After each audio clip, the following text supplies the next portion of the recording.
Welcome to a brief video entitled Dealing with Vulnerabilities.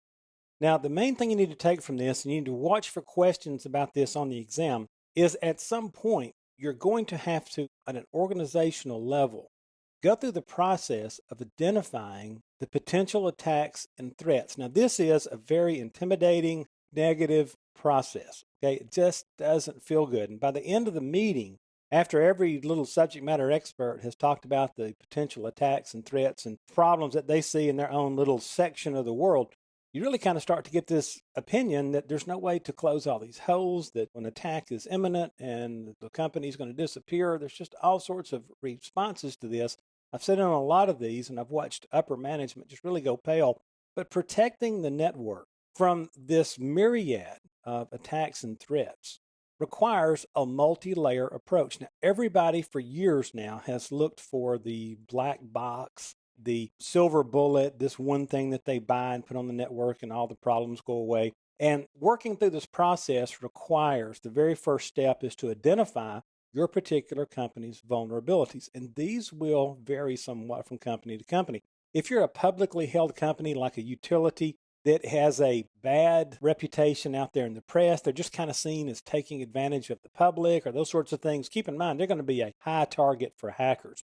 Hackers kind of take on that Robin Hood mentality. They're going to hack the bad guy and teach him a lesson and do it kind of in the name and defense of the rest of us little guys out here. Got to watch for how human nature gets involved with this. So the first step in any serious security solution on a network is to identify the particular vulnerabilities and just watch for your particular industry, your particular network.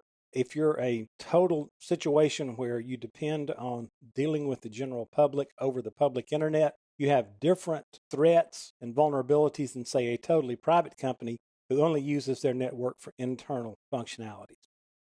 Implementing a multi-layer security plan is the solution. Now, this can go on, but I just want you to think this way and watch for this on the exam. There is no one thing that secures the network. It's always multi-layer.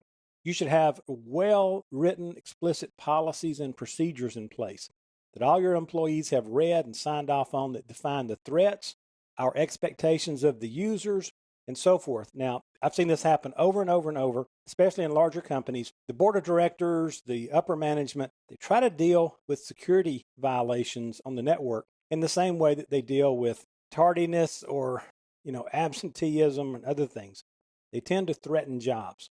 And I've seen companies put out these policies and procedures that if you're in any way involved in a virus and spreading the virus on the network and on and on and on, you can be terminated and you can be held criminally responsible and blah, blah, blah. And guess what happens in those situations?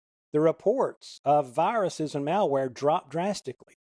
Well, guess what? The network becomes inundated with the stuff because everybody turns a blind eye. They simply don't want to get involved and have their name attached and risk their career. So you're going to have to be very careful about how this is implemented. Antivirus and anti-malware software needs to be installed and kept up to date on all machines. Network monitoring needs to be performed regularly. We need to know what traffic's on the network, who's doing what. And then probably the biggest one is user education. This is the foundational key to success, and it should be an ongoing, unintimidating endeavor. We need to help our users understand how to recognize that their computer might be infected with malware.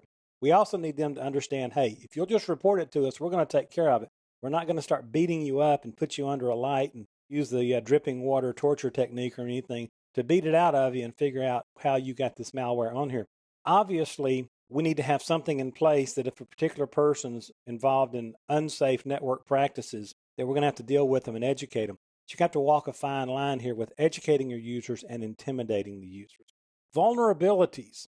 The main point of this video, we're going to have to sit down and take a hard, realistic look at what our vulnerabilities are. Then we're going to have to come up with a multi-layer approach of mitigating those vulnerabilities, dealing with the threats, and find a way to involve our users in watching for these things, reporting these things, and we need to have procedures and policies in place for how we deal with these situations and how we go about eradicating viruses, malware, and so forth. So dealing with vulnerabilities, believe it or not, sounds simplistic. A major portion of any kind of network security plan.